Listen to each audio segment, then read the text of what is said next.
పీగన్నవరం నియోజకవర్గం కాపునాడు అధ్యక్షుడిగా పనిచేస్తూ ఉన్నాను నేను. అదే రకంగా జనసేన సీనియర్ కార్యకర్తగా కూడా నేను పనిచేయడం జరుగుతుంది.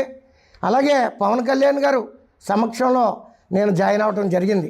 కందులు దుర్గేష్ గారి సమక్షంలో, నాదండ్ల మనోహర్ గారి సమక్షంలో నేను జాయిన్ అయ్యాను. కొంతమంది నన్ను విమర్శిస్తున్నారు. విమర్శించే స్థాయి మీది కాదు. ఎందుకంటే నేను ఎలాంటి తప్పులు ఏ పార్టీలోని కూడా నేను చేయను. ఇసుక దోసుకోవడం కానీ, మట్టి దోసుకోవడం కానీ, ఎలాంటి చెడు పనులు కూడా నేను ఎప్పుడు చేయను. నేను విమర్శించిందల్లా ప్రజల గురించి నేను మాట్లాడతాను, ఏ పార్టీలో అయినా సరే. మరి అలాగే వైఎస్ఆర్ పార్టీలో కూడా నేను మాట్లాడటం జరిగింది. నిజాలు మాట్లాడితే కొంతమందికి విరోధంగా ఉంటుంది. నన్ను మరి తప్పనిసరిగా మంచి మనసు చేసి మరి పవన్ కళ్యాణ్ గారైనా, అదే చంద్రబాబు నాయుడు గారైనా, లోకేష్ గారైనా, మరి అదే రకంగా పవన్ కళ్యాణ్ గారు కానీ, ఎమ్మెల్యే గారు కానీ మరి ఒక్కసారి ఆలోచించాలి. నేను మాట్లాడిన దాంట్లో ఎంతవరకు నిజం ఉంది. వీళ్ళు ఎప్పుడు వచ్చారు, వైఎస్ఆర్ పార్టీ నుంచి ఎప్పుడు కండువ కప్పుకున్నారో, వైఎస్ఆర్ పార్టీ నుంచి ఎప్పుడు రాజీనామా చేశారు, ఎప్పుడు జనసేనలో జాయిన్ అయ్యారు.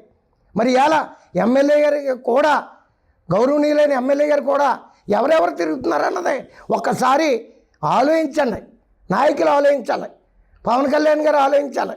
అలాగే ఎమ్మెల్యే గారు కూడా వెనక్కి తిరిగి ఒక్కసారి చూసుకోవాలి.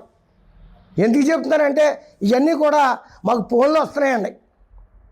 ఇప్పుడు కూటమి ప్రభుత్వంలో మీరు ఎంతమందికి తెలుగుదేశంలో ఇచ్చారు, అలాగే జనసేనలో 0. ఒకసారి ఆలోచించండి, పెద్దన్న పాత్ర వహించండి కాపు సోదరులారా అని చెప్పేసి పవన్ కళ్యాణ్ గారు చెప్తేనే మేము ఇలా కూటమి ప్రభుత్వాన్ని అధికారంలోకి తీసుకురావడం జరిగింది.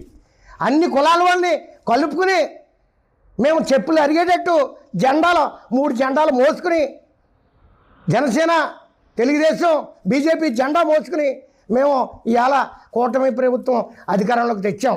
Local to global news at your fingertips. మీ చేతిలో ఒక ఆయుధం. డౌన్లోడ్ రా TV app. Media legend Ravi Prakash is back.